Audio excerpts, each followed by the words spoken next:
Inicio, and welcome to Exploring Cherokee History. My name is Kristen Mosier, and I work with the Cultural Tourism Department. Today we're going to be visiting with Roy Boney Jr. about Sequoyah and the development of the Cherokee Syllabary. Roy, you are the Language Program Manager at Cherokee Nation, correct? Yes, I oversee translation, the language technology program, and the community language program. And all these fall under the Cherokee Language Department. That's a new department that was established recently by Chief Hoskin.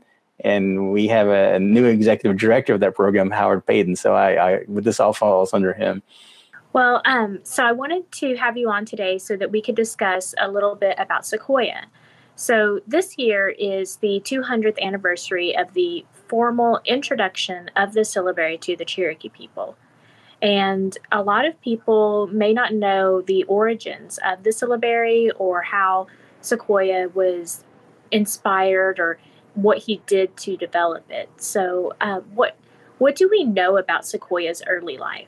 I know that, a lot of people say that he's probably one of the most famous people that we know so little about, but I just wanted to see what you had to say about his early life. Yeah, that is a very common statement because he is so famous, but his early life is not much is known about it. It's a lot of speculation. But we do know that he served in the military under Andrew Jackson. And some historians say that's when he saw other soldiers riding home that the idea for the syllabary kind of occurred to him that if they can write these messages home, why can't we do that? And that's kind of what spurred his interest in developing a writing system.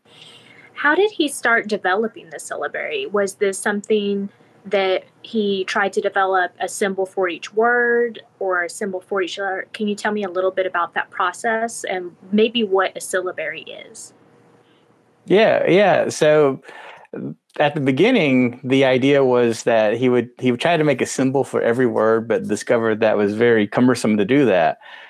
So he started looking at other writing systems. There are some people that, again, not much is known about what happened, but the later historians say that they believe he saw some German Bibles, according to some elders, like Hastings Shade, who had passed away a few years ago. But he told me once that he was told growing up that Sequoyah watched the movements of insects on the ground or the clouds in the sky and how things move. So some of those shapes and curves and things appeared in the writing system itself.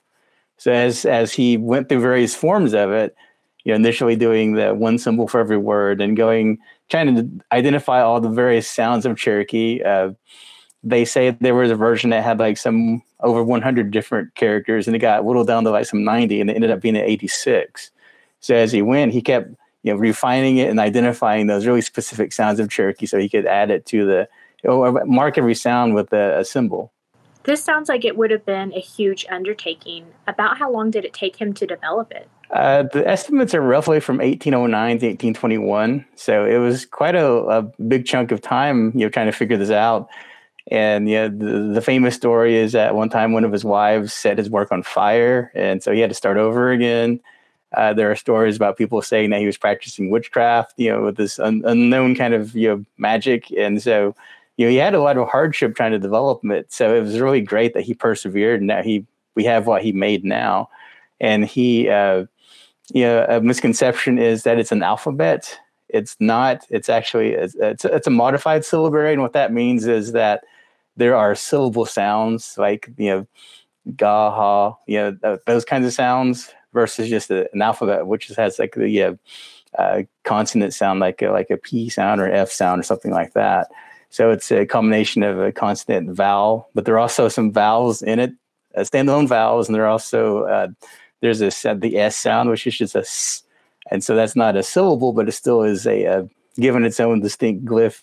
Syllabary was introduced in 1821 to the Cherokee people. What was that process like, and what was its reception? There's the famous story with that as well, where he was asked to demonstrate his system to the council. And so he brought his daughter, Ahioka, and what they did is they separated them. She wrote a message, and they took it back to him, and he read it.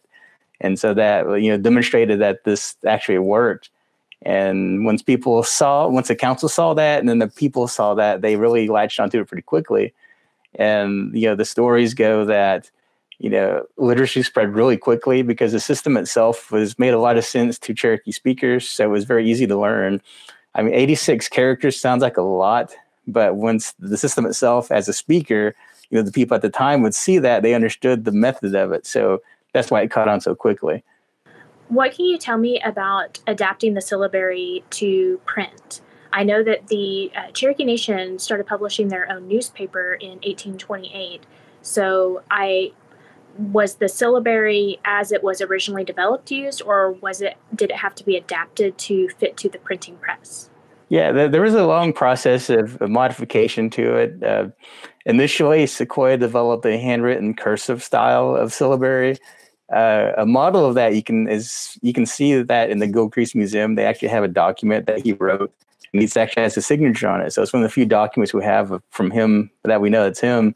But it was very much different from what we know now. It was when you think at the time, people were writing using quills and pens and things. So if you've ever written with a dip pen with ink, if you stop moving as you're writing, you'll get blotches of ink and things like that. So the original syllabary is very elegant and very cursive looking. That's because it was designed to be written with this, with the pen and ink or quill.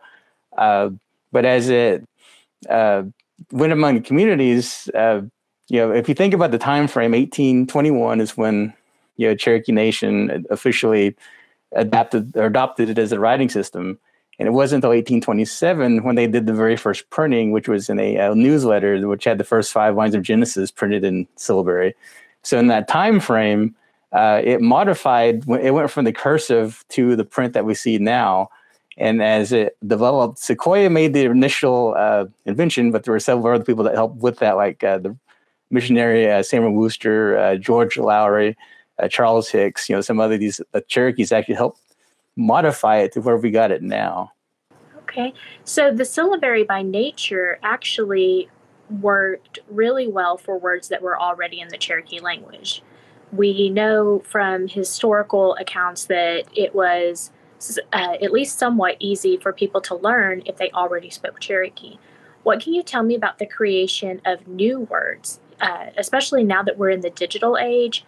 Words like email or computer, like how do we adapt? Do we have to come up with new words for that in the language in order to translate those into the syllabary?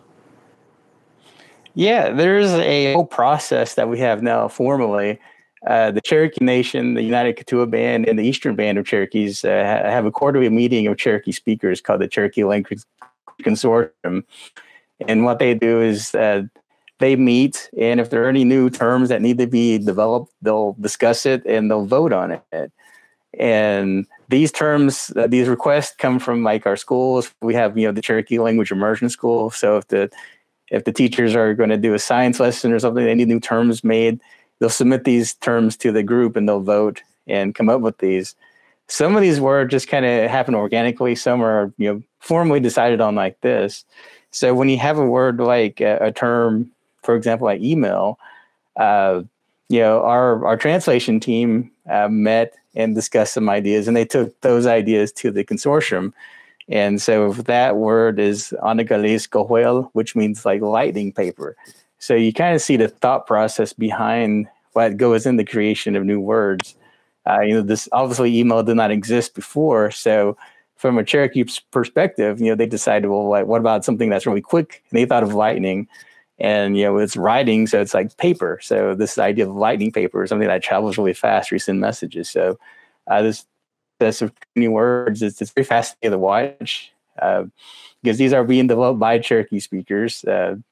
Many of them are really, well-grounded in the language. They can read, write, very literate, so seeing this process is always very fascinating.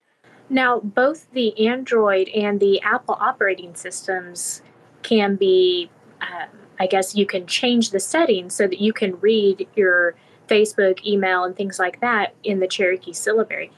What can you tell me about adapting the syllabary for the operating systems? I mean, was that a huge monumental achievement? Yeah, it's interesting to tie that to history in the sense that we were talking about adaptation earlier of, cursive to a printing press. And at the time, a printing press was, a technology that people were using. It was mass communication at the time. So we adapted handwriting for printing press. And a few decades later, they adapted the printing press to typewriters, and then it went to telegrams, and then it went to manual typewriters, electric typewriters, and by the time we get to the 80s and 90s, it's going to word processing documents and programs and things like that. So by the time, when you think of, in terms of computer history, by the 80s and 90s, there were ways to write different languages, on the computer, but there was no standard way where the computer could communicate. So if you typed a message, let's say in Chinese or something on one computer and your other computer system didn't have that same system font, they would not show it properly. So the computer industry had to come up with a way for these machines to talk to each other like that. And so when you see, a non-Latin script like Arabic, Cherokee, or whatever it is appearing on a screen that's using this Unicode process. So for Cherokee to be a part of that, it had to be demonstrated that the writing system was in continual use since its invention. So back in the mid-90s, there are several people at Cherokee Nation that undertook this process, and that was Durbin Filling and Dr. Gloria Sly and a gentleman named Michael Everson, who's not Cherokee, but he was a very huge proponent of writing systems of the world. So they began this application process to Unicode to make sure that Cherokee would be encoded. So what that meant is that every single character that Sequoyah invented was given its own specific code so the computer could read it.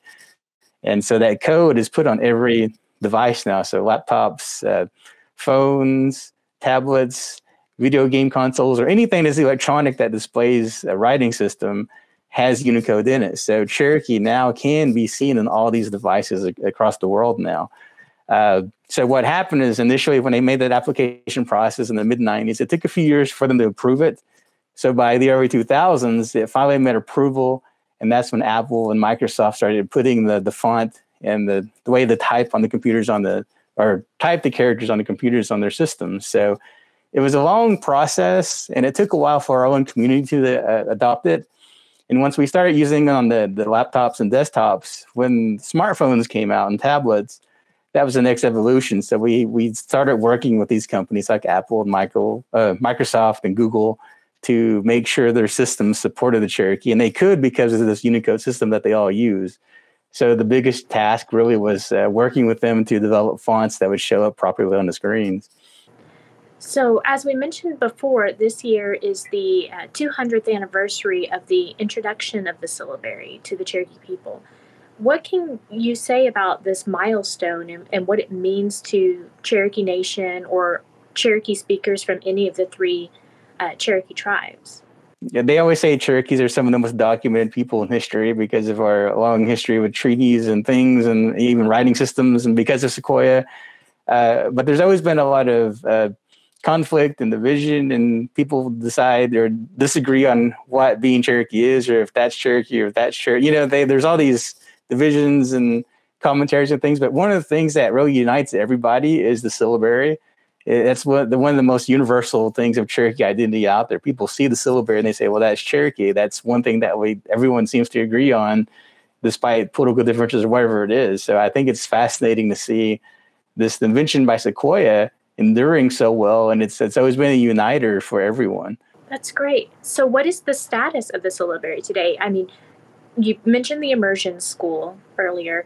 So we are still offering courses and materials in the syllabary to teach new speakers how to read it. Is that correct? Yes, the syllabary is it's actively used quite a lot. We do have the immersion school. We have the Cherokee Language Master Apprentice Program, which is for adult learners. They use it in everything. We have like the Cherokee Phoenix is still being published, and there are articles in that are translated into the syllabary. There are various community members and community organizations that use it. Some churches still use it for record keeping. There's a lot of places where it does appear. Even online, there's several online communities that are using it. You can find Facebook groups where they're trying to learn Cherokee, and they use the syllabary a lot. There are people developing programs on their own. Like there's a group that made a Cherokee dictionary that's searchable that uses syllabary. It's everywhere now. Having said that, though, we still are in a situation where the spoken language it's endangered. So we're making sure that we can get this access to everyone that we can. That's one reason how we utilize the technology to make sure that if you wish to communicate using Syllabary on any device, you can do it. So it is alive, though it's in an endangered situation. So, Roy, you're also an artist. Can you tell me how the Cherokee language and your passion for the language can be seen in your artwork?